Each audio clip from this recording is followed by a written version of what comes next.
বন্ধুসকল আপোনালোকে নিশ্চয় জানে যে মই প্ৰায় 3 মাহ আগতে এইটো গিভৱে ৰাখিছিলোঁ মানে এই 7টা মোবাইল লেন্সৰ এটা গিভৱে পাতিছিলোঁ আৰু সেই গিভৱেৰ কি হ'ল মই আজি আপোনালোকক কৈ আছোঁ। তো হেল্ল' বন্ধুসকল, মোৰ নাম মালেক, মোৰ লগত আছে লিলি মাষ্টাৰ আৰু মই আছোঁ আপোনাৰ লগত। তো বলক আজিৰ ভিডিঅ'টো আমি আৰম্ভ কৰোঁ আৰু গিভৱে কেইটা কি হ'ল আৰু কেনেকৈ ক'ত কি কৰিলোঁ সেই সকলোখিনি মই আপোনালোকক কৈ আছোঁ। মানে বন্ধুসকল কথাটো এনেকুৱা যে মই প্ৰায় 3 মাহ আগতে এইটো গিভৱে পাতিছিলোঁ মানে 7টা মোবাইল লেন্সৰ এটা গিভৱে পাতিছিলোঁ আৰু সময়মতে মই সেই গিভৱেটোৰ ৰিজাল্টটো দিছিলোঁ আৰু তাতে 7জনে সিলেক্ট হৈছে। প্ৰথমতে সেই সিলেক্ট হোৱা 7জনৰ নাম কৈ দি আছোঁ। প্ৰথমতে পাইছে শুভঙ্কৰ বৰ্মন, তাৰপিছত দ্বিতীয়তে হৈছে আহমেদ জামান, তাৰপিছত থাৰ্ড বা 3 নম্বৰত আছে ৱাই বৰা, 4 নম্বৰত আছে আলাউদ্দিন অফিচিয়েল, 5 নম্বৰত আছে ফানি কালেকশ্যন আৰু 6 নম্বৰত আছে হনমণি নাথ আৰু 7 নম্বৰত আছে ৰাকিবুল ইছলাম। তো এই 7জনে মোৰ পৰা গিফ্ট পাব মানে সেই মোবাইল লেন্স কেইটা পাব। কিন্তু ভাইসকল মই মোবাইল লেন্স কেইটা পঠিয়াব পৰা নাই, তাৰ বাবে বহুত বহুত চৰি আৰু হয়তো পঠিয়াব নোৱাৰিমো। বন্ধুসকল আপোনালোকক মই এইকেইটা গিফ্ট এইকাৰণে পঠাব নোৱাৰিম যে আমাৰ ইয়াতে কোৰিয়াৰৰ অসুবিধা বহুত বেছি, তো বহুত দূৰত যাব লাগে আৰু গ'লেও কেতিয়াবা বন্ধ থাকে। মই ইতিমধ্যে 4 দিন গৈছিলোঁ, এদিনো খোলা পোৱা নাই, মানে ইমান আমাৰ ইয়াতে কোৰিয়াৰৰ আমদানিটো নাই, চ' মই পঠিয়াব নোৱাৰোঁ, তাৰ বাবে বহুত বহুত চৰি। তো এতিয়া মই কি কৰিম, আপোনালোকেতো 7জনে গিফ্টকেইটা পাইছে, আপোনালোকক নিশ্চয় দিব লাগিব, কাৰণ মই আপোনালোকৰ আগত ইমান বেইমানি কৰিব নোৱাৰিম যে আপোনালোকক দিয়া গিফ্টকেইটা আপোনালোকক নপঠিয়াই থাকিম, এনেকুৱা মই নহওঁ। আপোনালোকে হয়তো ইয়াৰ আগতে নিশ্চয় ভাবিছে যে লিলি মাষ্টাৰ বা টেকনিকেল এনালাইচিছ বহুত বেয়া, গিফ্ট দি বা গিভৱে পাতি গিভৱেৰ ৰিজাল্টটো দিছে কিন্তু গিফ্টকেইটা এতিয়াও পঠা নাই। তো গিফ্টকেইটাতো পঠাব নোৱাৰিম, তাৰ বাবে মই এটা ব্যৱস্থা লৈ আহিছোঁ আৰু সেই ব্যৱস্থাটো হ'ল যে মই সেই লেন্সকেইটা কিনোতে এটাত 125 টকা পৰিছিল আৰু সেই দামত 125 টকাৰ ঠাইত মই এটা কৰি 149 এটা ৰিচাৰ্জ দিম, কাৰণ আপোনালোকৰ গিফ্টকেইটা আপোনালোকক দিব লাগিব আৰু তাৰ বাবে আপোনালোকে সেই মোবাইল লেন্সৰ সলনি এটা কৰি জিঅ' ৰিচাৰ্জ পাব। ধৰক আপোনাৰ এতিয়া জিঅ' ৰিচাৰ্জ আছে, কিন্তু যেতিয়া আপোনাৰ জিঅ' ৰিচাৰ্জ শেষ পাব তেতিয়াই মোক আপোনালোকে ফোন কৰিব আৰু ফোন কৰাৰ পিছত মই লগে লগে মানে 1 মিনিটৰ ভিতৰতে মই জিঅ' ৰিচাৰ্জকেইটা কৰি দিম। মানে ধৰা আজি ৱাই বৰাই মোক কল কৰিলে যে টেকনিকেল এনালাইচিছ বা লিলি মাষ্টাৰ বা মালেক আজি মোৰ ৰিচাৰ্জ শেষ পাইছে, মোক ৰিচাৰ্জটো কৰি দিব লাগে, তুমি 149 ৰিচাৰ্জটো কৰি দিয়া। তো মই 1 মিনিটৰ ভিতৰতে মই ৰিচাৰ্জটো কৰি দিম, কাৰণ মোৰ লগতে লাপো আছে, মই সকলোখিনি কৰোঁ, চ' মই লগে লগে কৰি দিম। এইখিনি আছিল মেইন কথা যে মোৰ অসুবিধা থকাৰ বাবে বা আমাৰ ইয়াতে কোৰিয়াৰৰ অসুবিধা থকাৰ বাবে মই এইকেইটা গিফ্ট বা আপোনালোকে যিটো স্ক্ৰীনত দেখা পাইছে এই 7টা মোবাইলৰ লেন্স মই আপোনালোকক পঠিয়াব নোৱাৰিম, তাৰ বাবে আকৌ এবাৰ চৰি কৈছোঁ। কিন্তু তাৰ সলনি মোৰ 125 টকাৰ ঠাইত মই 149 টকাৰ এটা ৰিচাৰ্জ কৰি দিম সকলোকে, মানে এই 7জনক কৰি দিম। মই নামকেইটা আৰু এবাৰ গাই দিছোঁ। প্ৰথমতে আছে শুভঙ্কৰ বৰ্মন, তাৰপিছত আহমেদ জামান, তাৰপিছত ৱাই বৰা, তাৰপিছত আলাউদ্দিন অফিচিয়েল, তাৰপিছত ফানি কালেকশ্যন আৰু তাৰপিছত আছে মানে 6 নম্বৰত আছে হনমণি নাথ আৰু 7 নম্বৰত আছে ৰাকিবুল ইছলাম।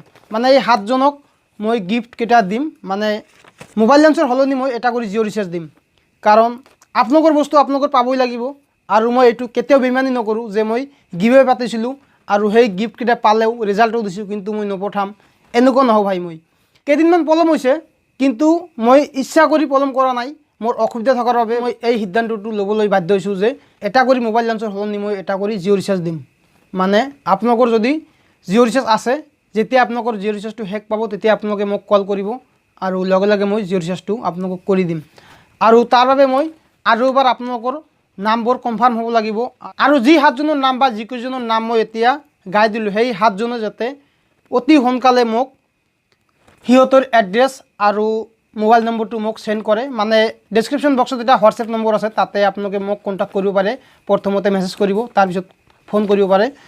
আৰু ইয়াৰ পৰা 4জনে মোক কণ্টেক্ট নম্বৰ আৰু এড্ৰেছ দিছে, সেইকেইজনৰ আছে, তথাপিও তোমালোকেও আৰু দিবা। মানে আলাউদ্দিন অফিচিয়েলে দিছে, তাৰপিছত হনমণি নাথে দিছে, কিন্তু 3জনৰ এতিয়ালৈকে পোৱা নাই। আৰু আকৌ এবাৰ ক'লোঁ যে এই 7জনে আকৌ এবাৰ কৈ মোক নিজৰ নিজৰ মোবাইল নম্বৰটো আৰু এড্ৰেছকেইটা পঠাবা। আৰু লগতে এই 7জনে আৰু এটা বস্তু পঠাব লাগিব যে আপোনালোকে বা তোমালোকে যিটো কমেণ্ট কৰিছে মানে তাতে গৈ আপোনালোকে বা তোমালোকে এটা কৰি স্ক্ৰীনশ্বট ল'বা আৰু স্ক্ৰীনশ্বটটো লৈ মোক দিবা। মানে এনেকৈ এটা স্ক্ৰীনশ্বট ল'বা আৰু এনেকৈ স্ক্ৰীনশ্বট এটা লৈ তোমালোকে বা আপোনালোকে মোক হোৱাটছএপ নম্বৰত মেছেজ কৰিব আৰু পিছত কল কৰিব পাৰে। আৰু যেতিয়াই তোমালোকে ক'বা যে মোৰ জিঅ' ৰিচাৰ্জ শেষ পাইছে, এতিয়া মোৰ জিঅ' ৰিচাৰ্জ লাগে, তুমি কৰি দিয়া আৰু মই লগে লগে 1 মিনিটৰ ভিতৰতে জিঅ' ৰিচাৰ্জটো কৰি দিম। আৰু এটা big breaking news technical analysis বা লিলি মাষ্টাৰ চেনেলৰ তৰফৰ পৰা যে আৰু কেইদিনমান পিছত মানে যেতিয়া অলপ ছাবস্ক্ৰাইবাৰ বেছি হ'ব এই চেনেলত, ধৰা 10,000-ৰ ওপৰত যেতিয়া ছাবস্ক্ৰাইবাৰ বেছি হ'ব, তেতিয়া মই প্ৰতিটো ভিডিঅ'তে বা মোৰ প্ৰতিটো ভিডিঅ'তে এটা কৰি গিভআৱে থাকিব। আৰু সেই গিভআৱেটো মই আলোচনা নকৰোঁ যে এইটো ভিডিঅ'ত গিভআৱে আছে, মানে আজি এটা ভিডিঅ' দিলোঁ, কালি এটা ভিডিঅ' দিলোঁ, প্ৰতিটো ভিডিঅ'তে এটা কৰি জিঅ' ৰিচাৰ্জ থাকিব বা এটা কৰি গিফ্ট থাকিব। আৰু সেইকেইটা গিভআৱে ৰিজাল্ট মানে 7 দিনৰ ৰিজাল্ট মই এদিনতে দিম, আৰু সেই দিনটো হ'ল ছানডে বা ৰবিবাৰ। বন্ধুসকল, আপোনালোকে নিশ্চয় গম পাইছে যে আপোনালোকৰ এই টেকনিকেল এনালাইচিছ বা লিলি মাষ্টাৰ চেনেলটোৱে কি সিদ্ধান্ত ল'লে। তো এইটো সিদ্ধান্ত সঁচাকৈ ল'ম। অলপ কেইদিন পিছত বা যেতিয়া প্ৰায় 10,000 ছাবস্ক্ৰাইবাৰ অতিক্ৰম হ'ব, তেতিয়া প্ৰতিটো ভিডিঅ'তে এটা কৰি জিঅ' ৰিচাৰ্জ থাকিব আৰু সেই ৰিজাল্টবোৰ ছানডে দিয়া হ'ব আৰু গিফ্টকেইটাও তেতিয়াই চেণ্ড কৰা হ'ব। মানে জিঅ' ৰিচাৰ্জ দিম বা কিবা বেলেগ বেলেগ বস্তু দিম, মানে কোৰিয়াৰৰ যোগেদি যিবোৰ পঠিয়াব পাৰি বা ফ্লিপকাৰ্ট বা এমাজনৰ পৰা বস্তুবোৰ আপোনালোকৰ এড্ৰেছত পঠাই দিয়া হ'ব। তো বন্ধুসকল, আশা কৰোঁ আপোনালোকৰ এই ভিডিঅ'টো ভাল লাগিছে আৰু মোৰ এই সিদ্ধান্তবোৰ আপোনালোকৰ ভাল লাগিছে। তো যদি ভাল লাগিছে তেনেহ'লে এটা লাইক কৰিব, কমেণ্ট কৰিব, শ্বেয়াৰ কৰিব।